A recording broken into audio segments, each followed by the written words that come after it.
Está no ar o Daily Fin, seu resumo diário de notícias e negócios de uma forma simples e descomplicada. Meu nome é Gabriel Branco. E eu sou André Hermeto. Nossa missão aqui é trazer 3 assuntos essenciais para o seu dia, com contexto e um olhar crítico. Lembrando que no fim tem o nosso giro completo dos mercados, para você conferir o que mais mexeu com o humor dos investidores. Hoje é segunda, 2 de fevereiro, então já pegue seu café, procure um lugar confortável e fique aqui com a gente. Entre os destaques desse episódio na seção Empresas, SpaceX quer colocar 1 milhão de satélites e data centers em órbita. Em Mundo, tudo sobre o novo volume de arquivos do caso Epstein. Já no Brasil, CNH sem baliza, queda nos registros de armas e muito mais. Muita coisa importante para a gente conversar nessa segunda, então já fica ligado e bora para a primeira notícia.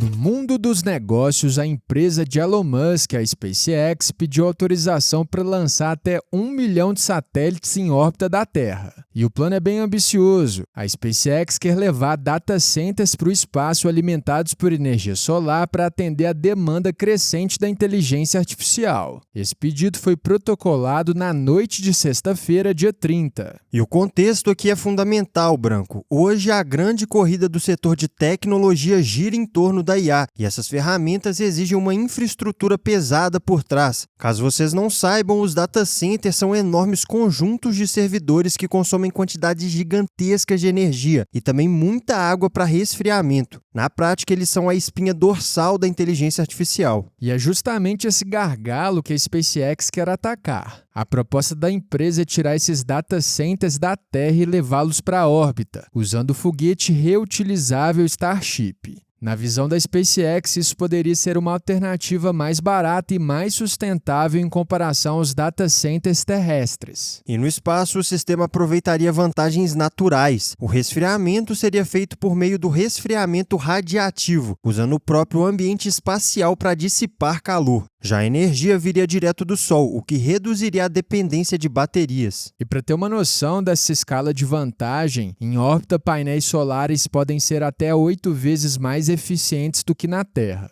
Enquanto isso, aqui embaixo, a projeção é pesada. Até 2028, os data centers devem consumir 12% de toda a eletricidade dos Estados Unidos. E esse movimento não acontece por acaso. Ele vem num momento estratégico para a SpaceX, que avalia um IPO ainda nesse ano e também estuda uma possível fusão com a xAI, outra empresa do próprio Elon Musk. A ideia seria unificar inteligência artificial, satélites e lançamentos espaciais dentro de um mesmo ecossistema. E vale destacar que essa corrida não é exclusiva da SpaceX. Recentemente, China e Google também anunciaram planos para desenvolver seus primeiros data centers orbitais. Ou seja, a disputa pela infraestrutura que sustenta a IA já saiu do solo e está oficialmente olhando para o espaço. Pois é, Branco, resta saber se tudo isso vai sair do papel exatamente como proposto. Mas com essa movimentação ambiciosa da SpaceX, a gente fecha o bloco de empresas e bora agora para o noticiário internacional.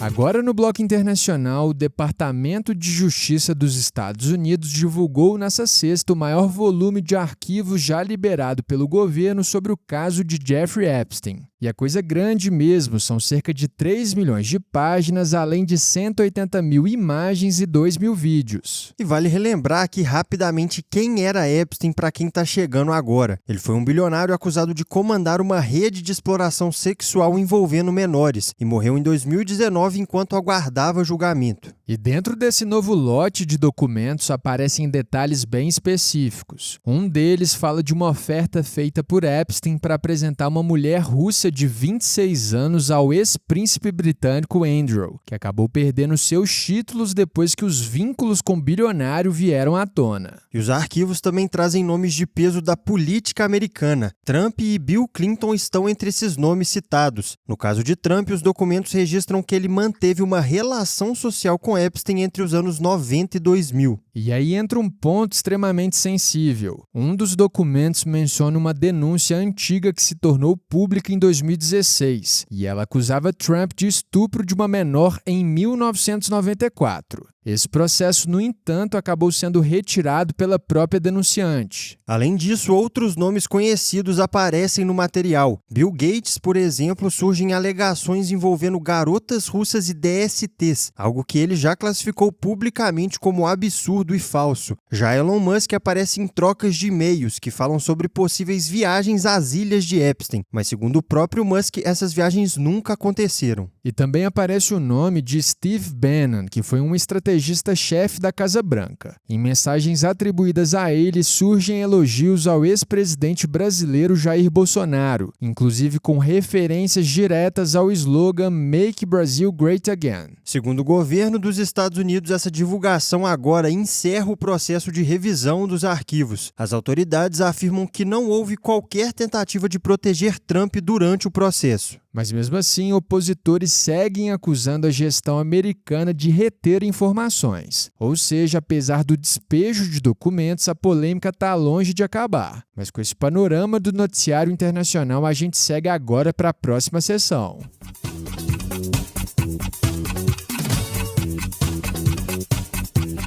No noticiário de Brasil, a gente começa falando de uma mudança importante na prova da carteira de motorista. Na última sexta-feira, Sergipe deixou de exigir o teste de estacionamento na prova prática da CNH. Pois é, Branco, com isso já são 10 estados que não cobram mais essa etapa da baliza no exame, e São Paulo está entre eles. Além disso, esse número deve subir para 11 estados em fevereiro, com a entrada do Mato Grosso. Os demais estados ainda estão avaliando se adotam ou não a mudança.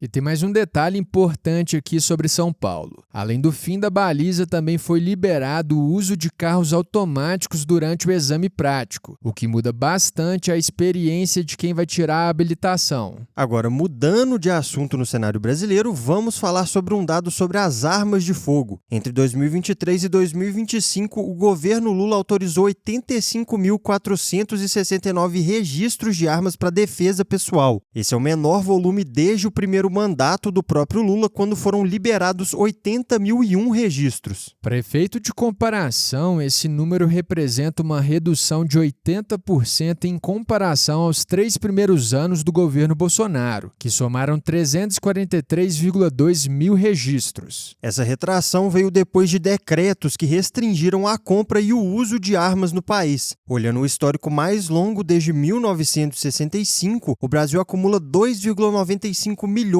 de registros, dos quais 1,32 milhão seguem ativos. Agora, para fechar o bloco de Brasil de hoje, vamos para uma disputa judicial que está dando o que falar. Um sócio dos irmãos do ministro Dias Toffoli do STF acusou a gestão do resort Taiaiá de irregularidades e desvios que podem chegar a 100 milhões de reais. A empresa, no entanto, nega tudo. Disse que as denúncias são inverídicas e caluniosas e que estariam ligadas a um conflito societário. Vale lembrar que esse empreendimento já teve participação de empresas ligadas ao apresentador Ratinho. E contextualizando aqui um pouco mais, em outra unidade da marca, localizada em Ribeirão Claro, no Paraná, há indícios de que Fabiano Zettel, que é o cunhado do banqueiro Daniel Vorcaro, teria comprado participação dos irmãos de Toffoli na sociedade. Ou seja, um caso que ainda deve render desdobramentos na justiça e no noticiário. Mas com esses destaques do cenário nacional, a gente encerra aqui a sessão de Brasil e segue para ver como os mercados se comportaram na semana passada.